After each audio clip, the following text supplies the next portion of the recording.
Hello and welcome to the Profit Series. Alexis Caldecott here from A Team Event Company.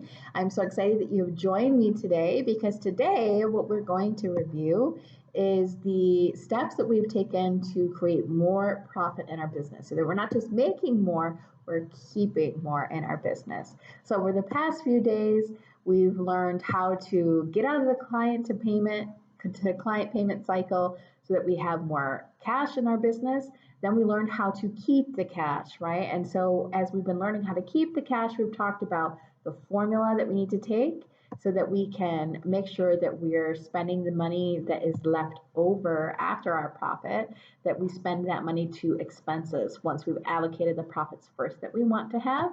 And then we talked about something called Parkinson's law, that whatever the amount of time or resource we have, that is what we will use up. Right? So if we have $1,000 that we can put towards our expenses, that's what we're going to use. If we have 2 weeks to get a project done, that's what we're going to use. That's Parkinson's law. And then we also discussed and we discovered how business owners, without some sort of formula or system, they just do bank accounts balance. That's how they look at to see what the profit is in their business. They look at the bottom line and they see, okay, here's what's left in my bank. That must be the profit. And that's what has put people into this client payment to client payment struggle, and also why they're not accurately getting a picture of what the profit is that they have left in their business. Then we talked about how we can start putting this into action in the last profit series. Go back and listen to that if you missed it. Was not to change the habits that we have, but to leverage them, because changing our habits are really hard. So instead of trying to just by sheer willpower be more mindful of the profit, is to set up different bank accounts so that when we have the profit and we know that we want to allocate it, we allocate that out into a completely separate bank so that we're not tempted to borrow and move funds back and forth from different accounts. Now today, what we're going to do is we're going to talk about some actions that you can take each day, a couple times a month, every quarter, and every year. Now, I want to give credit where credit is due. This is coming from the Profit First book by the author of Mike Michalowitz. So I highly recommend that you go to his website because I'm going to go over this in general, but he actually lays out step by step what to do. He offers a resource, a one sheet that lays out exactly what to do to get set up, to do daily, to do twice a month, to do every quarter, and to do every year. Okay, so go ahead and download that. Now, I'm going to give an overview here, but you can go into detail when you download this, but I want to first make a confession. I've never done any of these things. Well, not any of these things. I would say a good percentage of these things. I've been guilty of the bank account balance and looking at that as the profit and at the end of the year, like so many other business owners. Even those with multi-million-dollar businesses have been operating under that system instead of this profit first model. So I first want to confess that if a lot of this is new to you, it's new to me too. And this is a change that I've made in my business and continuing to make in my business. So to get set up, it talks about having 3 bank accounts. Now I'm going to give an overview again. Go and download the one sheet for more details. But like we talked about in the last profit series, having a different bank account in a different bank will help you prevent yourself from borrowing from bank accounts. Okay, so you're going to have three checking accounts at one bank. One is for your income, for your sales that's coming in. One is for paying yourself, and one is for your operating expenses. Then you're going to set up 2 accounts at a different bank. Right? The purpose for these is to prevent borrowing. So now you have one account for savings for your profit, and then you have one account for taxes, another savings. So you have 3 checking accounts at one bank and 2 savings accounts at a second bank. Okay, so then you're able to figure out what the percentages are and how you're going to move things by looking at the resources that Mike Michalowitz has on his one sheet. Now, I thought this was interesting about the daily steps that you should be taking, because I've heard this before that you should always be looking at your numbers every single day, but I wasn't quite sure what that was.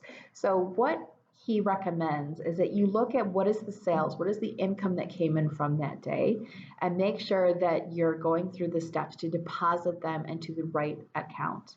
Then you want to spend a minute to just review the account balances and see any trends that are coming in. So I think that's really important to always keep tabs on your money and to see where the money is going, what accounts they're sitting in, and make sure that they went to the right accounts in the first place, especially if you have multiple ones set up. Now, there's something you're supposed to be doing. There's 5 steps for you to take on the 10th and the 25th of every month. Download the one sheet because it's too much for me to review in a fashion that would make sense, and it's much easier for you to read it. So, but basically you're looking at the income in the one bank account from your sales and transferring it to the correct accounts, right? And you also want to be dispersing your salary to yourself, your owner's pay, and to your team. Then you also want to pay any bills from your operating expense account.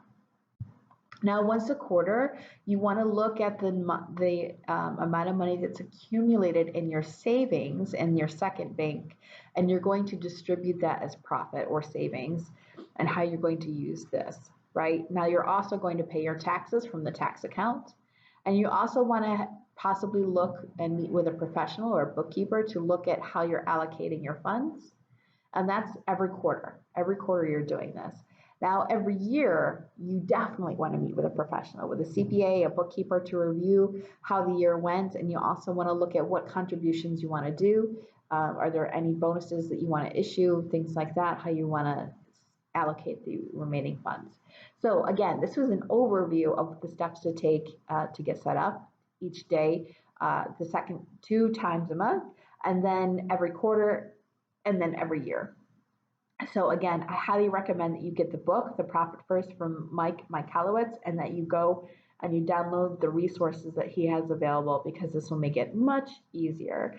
But the point of all of this is to be able to be a mindful business owner that is not just blindly and excitedly buying things and paying things and investing in things, but to be able to look at the money that you have available. Because if you're not doing that and you're just using whatever money is in your account and you're going on the bank balance accounting system where you look at the bottom line and you make your financial decisions from there, that is what is going to get you stuck and keep you in the cycle of living client payment to client payment. And after all, we got out of a job because we didn't want to live check to check and we wanted to have freedom. Living in this way, running our business in this manner is what's going to give us the freedom that we went into business for in the first place. So I highly recommend, again, get the book and start operating in the system, because the next few profit series we're going to talk about are strategies that you can use to get clients that have a high ROI and a high success rate and high profit from it. But some of these strategies do require some of an investment on your part. And if you don't have these funds allocated in your accounts, you're not going to be able to take advantage of the opportunities, and not in a safe way anyways. So I highly recommend that you check this out. And join me for the next few profit series, as I'm going to share with you the best client getting strategies that have a high ROI and a high profit. I'll see you then.